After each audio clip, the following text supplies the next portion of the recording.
लड़का है। पर जो छोटा भाई था उसका दिमाग उल्टी किस्म का था। वह सारे बुरे काम ही किया करता था। जब वह सारे उल्टे काम किया करता था तो घर वाले हमेशा यही कहते, हमारा तो बस एक ही बेटा है, ये तो बेकार है। जब छोटा भाई थोड़ा बड़ा हुआ तो उसे पशु चराने में लगा दिया गया।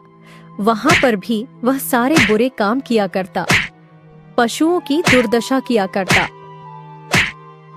एक दिन क्या हुआ, जब वह गायों को चरा रहा था तो एक गाय का बछड़ा जो अभी 5 से 10 दिन का ही था, गाय का सारा दूध पी गया। जब छोटे भाई ने उसे देखा तो उसे बहुत गुस्सा आया। उसने गुस्से में आकर एक डंडा उठाया और उसे बहुत मारा, जिसकी वजह से वह बछड़ा वहीं पर दम तोड़ गया। उसकी माँ रोने लगी, चिल्लाने लगी, पर उस छोटे भाई ने जरा सा भी नहीं सोचा कि यह मैं क्या कर रहा हूँ। उसके दिमाग पर इस बात का कोई असर नहीं हुआ। वह ऐसे ही बुरे काम करता ही रहा। कुछ दिन गुजरे तो उसे खेतों में हल चलाने के लिए लगा दिया गया। एक दिन की बात है, जब वह हल चला रहा था तभी उसकी नजर अपने खेत के पास एक हंस, हंसनी और उनके बच्चे पर पड़ी। जब उसकी नजर हंस के बच्चे पर पड़ी तो वह बहुत खुश हुआ कि आज तो खाने में मजा ही आ जाएगा। उसने उनके बच्चे को पकड़ लिया और उसे मारकर खा गया। उसने कुछ नहीं सोचा कि मैं क्या कर रहा हूँ। थोड़े समय बाद घर वालों ने उसकी शादी कर दी। दोनों भाई अब अलग अलग रहने लगे। वह खेतों में काम करता रहता, हल चलाता रहता। ऐसे ही कई साल गुजर गए। एक दिन उसने बैठे बैठे सोचा, हमारी शादी को बहुत समय हो गया है पर अभी तक कोई औलाद नहीं हुई। उसके मन में वह सब बातें आने लगीं कि जो मेरा बच्चा नहीं हुआ शायद इसलिए नहीं हुआ क्योंकि पीछे मैंने बहुत घटिया कर्म किए हैं। वह बस उठता बैठता यही सोचने लगा कि सारी जिंदगी मैंने कोई भी अच्छा काम नहीं किया। अब से सारे बुरे काम छोड़कर अच्छे काम ही करने हैं। अगले दिन उसने अपनी पत्नी से कहा, देखो, अब जब तुम मेरे लिए खेतों में रोटी लेकर आया करो तो रोटी 2 लोगों की लेकर आना। क्यों जी, क्या वहां कोई और आदमी भी होता है? नहीं, होता तो मैं ही अकेला हूं, पर तुम रोटी 2 लोगों की लेकर आना। जो रोटी अधिक होगी उसे मैं जानवरों को डाला करूंगा, पक्षियों को दिया करूंगा, बैलों को दिया करूंगा। अगर कोई कुत्ता आएगा उसे भी खिला दिया करूंगा। कोई बात नहीं, अब से मैं रोज 2 लोगों की रोटी लाया करूंगी। अब उसकी पत्नी 2 लोगों की रोटी लेकर जाने लगी। वह अब रोटी बैलों को खिलाने लगा, कुत्तों को भी खिलाया करता। जो पानी वह पीने के लिए लेकर जाता उसे संभाल कर रखता, आते जाते लोगों को पिलाता और उस पानी को बचा कर रखता। जब उसने बुरे काम छोड़कर अच्छे काम करने शुरू किए तो एक दिन उसने देखा कि उसके पास की झाड़ियों में एक कुतिया रोज जाती है। उसने सोचा, शायद इसने बच्चों को जन्म दिया है तभी यहाँ जाती है। उसने उसका पीछा किया तो देखा कि वहां उसने 4 बच्चों को जन्म दिया है। उन्हें देखकर उसने सोचा, अब इनकी देखभाल किया करूंगा, इन्हें रोटी और लस्सी दोनों समय दूंगा। इसके बाद वह हर रोज उन्हें रोटी और लस्सी देने लगा। उनका पेट भरने लगा। उसके बाद ही वह खुद खाना खाया करता। इसके बाद उसने सोचा, ये सब जानवर पानी कहां से पीते होंगे? यहाँ तो पानी है ही नहीं। मैं तो पानी घर से लेकर आता हूँ। मुझे इनके लिए पानी की व्यवस्था करनी चाहिए। उसने फिर एक कुआं बनाने की सोची और खुद ही कुआं खोदने लगा। कुछ ही दिनों में उसने एक कुआं तैयार कर लिया। उसके बाद उसने जगह जगह पर बर्तन रख दिए और उनमें हर रोज पानी डालना शुरू कर दिया। यह सब देखकर भगवान ने सोचा, कैसे कैसे बुरे कर्मों में डूबा रहने वाला यह मनुष्य अब अपने जीवन को कितना सुंदर बना रहा है। पहले जहां यह स्वार्थ, क्रोध और लापरवाही से भरा हुआ था, अब वहीं प्रेम, सेवा और पशु पक्षियों के लिए करुणा से उसका हृदय भर उठा है। अगर इस बदलाव को उसका फल न मिला तो संसार में कौन भले बुरे कर्मों का अंतर समझ पाएगा। जो अब ये पुण्य कर रहा है उसे इसका फल अवश्य मिलना चाहिए। एक दिन जब वह बर्तन में पानी भर रहा था, तभी वहां भगवान एक साधु का रूप धारण कर उसके पास आए। छोटा भाई साधु बाबा को प्रणाम किया और पूछा, बाबा, क्या आप पानी पीने आए हैं? हाँ बच्चा, मुझे बहुत जोर की प्यास लगी है, इसलिए मैं पानी पीने चला आया। छोटे भाई ने साधु बाबा को पानी पिलाया। इसके बाद साधु बाबा ने उससे पूछा, बेटा, यहाँ तो मुझे कोई पेड़ पौधे दिखाई नहीं दे रहे, तुम यह पानी किसको डाल रहे हो? बाबा, मैं यह पानी किसी पेड़ पौधे को नहीं डाल रहा, बल्कि मैंने यहाँ थोड़ी थोड़ी दूरी पर बर्तन रखे हुए हैं, उन्हीं में पानी डालता हूँ ताकि यहाँ के जानवर पानी पी सकें, इसलिए हर रोज उनके लिए पानी भरता हूँ। बेटा, कर्म तो तुम बहुत अच्छे कर रहे हो। बाबा, क्या बताऊं आपको, इससे पहले मैंने बहुत बुरे कर्म किए हैं, ये सब तो अब जाकर करना शुरू किया है। कोई बात नहीं, तुम चिंता मत करो। अगर तुम ऐसे ही अच्छे काम करते रहो तो जो पिछले बुरे कर्म हैं वे सब कट जाएंगे। यह सब बातें हो ही रही थीं कि उसकी पत्नी दूर से रोटी लेकर आती हुई दिखाई दी। तो उसने साधु बाबा से कहा, बाबा जी, अब आप रोटी खाकर ही जाइएगा, मेरी पत्नी रोटी लेकर आ रही है। न बेटा, अगर मैंने रोटी खा ली तो मैं पापों का अधिकारी बन जाऊंगा। बाबा जी, आप रोटी खाकर कैसे पापों के अधिकारी बन जाएंगे? बच्चा, तुमने अकेले ने हल चलाना है, तुम्हारे अकेले की रोटी आ रही है। यदि मैंने रोटी खा ली तो तुम भूखे हल चलाओगे, उस बात का दोष मुझ पर आ जाएगा। नहीं महाराज, मैंने तो पहले ही कह रखा है कि रोटी 2 लोगों की लानी चाहिए। फिर ठीक है बेटा, फिर मैं भोजन अवश्य करूंगा। फिर उसकी पत्नी भी वहां पहुंच गई। उसने साधु बाबा को प्रणाम किया। फिर सबने साथ बैठकर भोजन किया। भोजन के बाद साधु बाबा ने उनकी परीक्षा लेने की सोची। तुम खुद रोटी घर जाकर क्यों नहीं खाते? अब तुम्हारी पत्नी को यहाँ आना पड़ा, पीछे से तुम्हारे बच्चे अकेले रह गए होंगे। बाबा जी, अभी तक हमारे कोई संतान नहीं है। तुम लोग कर्म तो बहुत अच्छे कर रहे हो, इसलिए तुम्हारा बिना संतान के रहना उचित नहीं है। तुम्हारे बच्चे का होना बहुत जरूरी था। नहीं बाबा जी, अब तक तो कोई बच्चा नहीं हुआ। अब मैं तुम्हें एक बात बताता हूं। तुम लोगों ने जीवन में जैसे भी कर्म किए हों, पर अगले वर्ष इन्हीं दिनों में तुम्हारे घर एक पुत्र का जन्म होगा। ठीक है बाबा जी। उसका नाम तुम लोग मत रखना, उसका नाम मैं ही रखूंगा। बाबा जी, साधु संतों का तो कोई ठिकाना नहीं होता। आप कहीं चले गए तो क्या पता वापस आइए भी या नहीं। हम लोग आपको कहां ढूंढेंगे? यह मेरा तुमसे वादा है, जब बच्चा होगा मैं तुम्हें इसी कुएं के पास मिलूंगा। ठीक है बाबा जी, ये तो बहुत अच्छी बात है यदि आप यहीं मिलेंगे। इसके बाद साधु बाबा वहां से चले गए। कुछ समय बीता और फिर एक रात एक बालक का जन्म हुआ। जैसे ही बालक ने जन्म लिया, छोटा भाई दौड़ा दौड़ा उसी कुएं के पास गया जहां साधु बाबा ने मिलने का वादा किया था। वहां पहुंचकर देखा तो वहीं साधु बाबा आसन लगाए बैठे थे। छोटा भाई मन ही मन सोचने लगा, वाह, क्या बात है, साधु बाबा अपने वचन के कितने पक्के हैं। बता बेटा, क्या बात है? बाबा जी, रात को मेरे घर एक बालक ने जन्म लिया है। आपने कहा था कि जब वह जन्म ले तो मैं आपको बताने आऊं, इसलिए चला आया। अब आप ही कृपा करके उसका नाम रख दीजिए।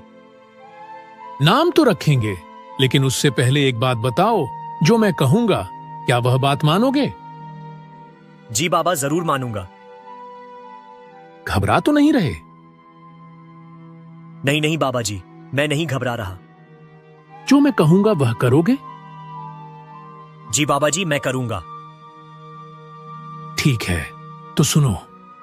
जिस बच्चे ने तुम्हारे यहां जन्म लिया है, उसके ऊपर जो समय चल रहा है वह तुम्हारे लिए अत्यंत हानिकारक है। जितनी जल्दी तुम उस बच्चे को समाप्त कर दोगे, तुम्हारे लिए उतना ही अच्छा होगा। बाबा जी, आपकी कृपा होनी चाहिए। मुझे तो यह भी नहीं पता कि यह कैसी बात है। जैसा आपने कहा, मैं तो वैसा ही करता रहा हूं। तो अब तुम अपने घर जाओ और किसी कोने में एक गड्ढा खोदकर उस बच्चे को कपड़े में लपेटकर उस गड्ढे में दबा दो। अधिक समय मत गंवाओ। यह काम करके जल्दी वापस आओ, फिर आगे की बात बताऊंगा। ठीक है बाबा जी। छोटा भाई घर पहुंचा। उसने एक कोने में गड्ढा खोदा, बच्चे को कपड़े में लपेटा और गड्ढे में दबा दिया। फिर वह चुपचाप खेत की ओर लौट आया। क्या तुमने उसे दबा दिया? जी बाबा, दबा आया हूं। तुमने बहुत अच्छा किया। यह सब मैं तुम्हारे भले के लिए ही कर रहा हूं। बाबा, अब आगे क्या करना है? आगे की बात यह है कि अगले साल एक और पुत्र तुम्हारे घर जन्म लेगा। आगे की बात मैं फिर बताऊंगा। ठीक है बाबा। इतना कहकर साधु बाबा वहीं से अंतर्धान हो गए। समय बीत गया, 1 वर्ष और गुजर गया, और ठीक उसी दिन जिस दिन साधु बाबा ने कहा था, फिर से एक पुत्र ने जन्म लिया। वह तुरंत खेत की ओर दौड़ा। वहां फिर वही साधु बाबा पहले की तरह आसन जमाए बैठे थे। बताओ क्या हुआ? बाबा जी, आज रात मेरे घर फिर से एक पुत्र ने जन्म लिया है। अब आप उसका नाम रख दीजिए। नाम तो जरूर रखूंगा, लेकिन पहले ये बताओ, क्या तुम मेरी बात पर अब भी कायम हो? बिल्कुल बाबा जी, आप जैसा कहेंगे वैसा ही होगा। जो हो रहा है वह तो आप ही जानते हैं। मुझे तो कुछ भी पता नहीं। मैं तुम्हारा भला ही कर रहा हूं, कुछ भी बुरा नहीं कर रहा। बाबा जी, अब क्या करना है? अब तुम ऐसा करो, इस बार घर की दूसरी ओर गड्ढा खोदो और बच्चे को कपड़े में लपेटकर वहां दफना दो। समय मत गंवाओ, जल्दी करो और फिर लौटकर मेरे पास आओ। आगे की बात तब बताऊंगा। छोटा भाई फिर दौड़ता हुआ घर पहुंचा। इस बार उसने घर के दूसरी ओर गड्ढा खोदा, बच्चे को कपड़े में लपेटकर सावधानी से उसमें दफना दिया और वापस खेतों की ओर भागा। वहां जाकर उसने साधु बाबा से कहा, बाबा जी, मैं उसे दबा आया हूं। बहुत अच्छा किया तुमने। अगले वर्ष तीसरे पुत्र का जन्म होगा। इतना कहकर साधु बाबा फिर से अदृश्य हो गए। समय बीत गया, 1 वर्ष और गुजर गया, और ठीक उसी दिन जिस दिन साधु बाबा ने कहा था, तीसरे पुत्र ने भी जन्म लिया। जब छोटे भाई को यह बात पता चली तो वह फिर से भागते हुए खेत की ओर गया। वहां पहुंचने पर उसने देखा कि साधु बाबा फिर से उसी स्थान पर आसन लगाए बैठे हैं। महाराज, रात्रि को हमारे घर फिर से एक पुत्र ने जन्म लिया है। अब कृपा करके आप उसका नाम रख दीजिए। नाम तो जरूर रखूंगा, लेकिन पहले ये बताओ, क्या तुम मेरी बात पर अब भी कायम हो? बिल्कुल महाराज, आपने जो भी कहा वो मैंने आंख मूंद कर माना है। मुझे नहीं पता इन बातों का मतलब क्या है, पर जो कुछ भी हो रहा है आपकी कृपा से ही हो रहा है। तो सुनो, उस बच्चे को गर्म पानी करके अच्छे से नहला दो और उसे एक शाल में लपेटकर एक पलंग पर लिटा दो अकेले को। घर में उस समय कोई नहीं होना चाहिए। बाहर से कुंडी लगा देना। उसके बाद तुम अपनी पत्नी को साथ लेकर घर के बाहर आ जाना और अपने घर के दरवाजे को ताला लगा देना, और तुम दोनों बाहर ही खड़े हो जाना। फिर उसके बाद तुम्हें सब पता चल जाएगा कि ये सब क्यों हुआ है। ठीक है बाबा जी। वो वापस अपने घर की ओर चल दिया। जब वो आने लगा वापस, तो उसके जो पड़ोसी थे वो आपस में बातें करने लगे। ये जो हमारा पड़ोसी है, ये बड़ा पापी है। जब भी बच्चा जन्म लेता है, ये उसे गड्ढा खोदकर दफना देता है। ये पाप तो हमें पड़ोसियों को भी ले बैठेगा। रात फिर से इसके घर बच्चा हुआ है। अब थोड़ी देर पहले ही ये इधर खेतों की तरफ गया हुआ है। अभी आएगा और इसे भी दफना देगा। हमें इसे रोकना चाहिए। वो सब इकट्ठे हो गए और रास्ते में एक पेड़ के नीचे खड़े हो गए। जब वो आया तो उन्होंने उसे रोक लिया और बोले, रुक जाओ, जो तुम पाप कर रहे हो ये हमारे ऊपर भी कलंक लगा देंगे। तुम उन बच्चों को पैदा क्यों करते हो, फिर उन्हें दफनाने चले जाते हो? अब जो बच्चा हुआ है उसे भी जाकर दफनाओगे? नहीं, मैं अब दफनाऊंगा नहीं। पहले दफनाए हैं? हां, दफनाए हैं। वो क्यों दफनाए हैं? वो तो भगवान को पता है, मुझे कुछ नहीं पता इसके बारे में। मुझे तो एक साधु बाबा मिले हुए हैं, वो जैसे कहते हैं मैं वैसा ही कर रहा हूं। जिसने अभी जन्म लिया है उसके बारे में बताओ। उसे तो पलंग पर लिटाना है नहलाकर। चलो इसके साथ चलते हैं, ये कोई ना कोई हरकत जरूर करेगा। वो सब उसके साथ चल दिए। इसके बाद जब वो घर गया, उसने बच्चे को लिया, पानी गर्म किया और उसे नहलाकर पलंग पर लिटा दिया। छोटा भाई बाकी लोगों से बोला, अब आप सब बाहर चलो, मैं भी चल रहा हूं। उसने अपनी पत्नी को भी साथ ले लिया। बाहर से दरवाजा लगा दिया। आंगन में आ गए। उसके बाद घर से बाहर आ गए। बाहर आकर छोटा भाई बोला, तुम लोग जरा दूर खड़े हो जाओ, हम दोनों यहीं रुकेंगे, हमें ऐसा महात्मा ने कहा है। ठीक है, देखते हैं तुम क्या करते हो। थोड़े समय बाद जो पहले बच्चा दफनाया था, उसकी आवाज आई अंदर से, मेरे छोटे भाइयों, बताओ तुम्हारा लेने देने का क्या संबंध है माता पिता से? पहले तुम बताओ बड़े भाई, तुम बड़े हो। अच्छा, ये बात है तो सुनो। मैं इनके घर बेटा बनकर आया हूं, पर मैं बेटा नहीं हूं इनका, मैं तो दुश्मन हूं इनका। ये तो मेरे दुश्मन हैं। मैं बदला लेने आया हूं बेटा बनकर। वो कैसे? आपको पता मैं कौन हूं? इसने जिस गाय का बछड़ा मारा था ना, डंडे मार मार कर, वही आत्मा मैं अब बेटा बनकर आई हूं। मुझे 5 साल का होकर मरना था। फिर इन लोगों ने मेरे कपड़े देख देख कर, मेरी बातें याद कर कर के रोना था, और दीवारों से टकरा टकरा कर फिरते ये। जैसे मेरी मां याद कर कर के मुझे रोती थी, वैसे ही इनको भी रुलाना था। पर अब ऐसा हो गया कि अब इन्हें भगवान सामने से आकर मिल गए हैं। वो इसलिए मिल गए क्योंकि इन्होंने ये थोड़े समय से अच्छे काम करने लग गए हैं। उसकी वजह से भगवान इन्हें मिल गए और उन्होंने मुझे सीधा इस गड्ढे में दफना दिया। अब इनका मोह ना मेरे में है, ना मेरा मोह इनमें है। इन्होंने मुझे दफना दिया। अब मेरा दुख इन दोनों को नहीं है। मेरा हिसाब पूरा हो गया। फिर जो दूसरा बच्चा दफनाया था उससे पूछा, अब तुम बताओ। बस मैं भी बदला लेने ही आया था। जब ये हल चला रहा था खेतों में, तो वहां से एक हंस, हंसनी और एक बच्चा निकले थे।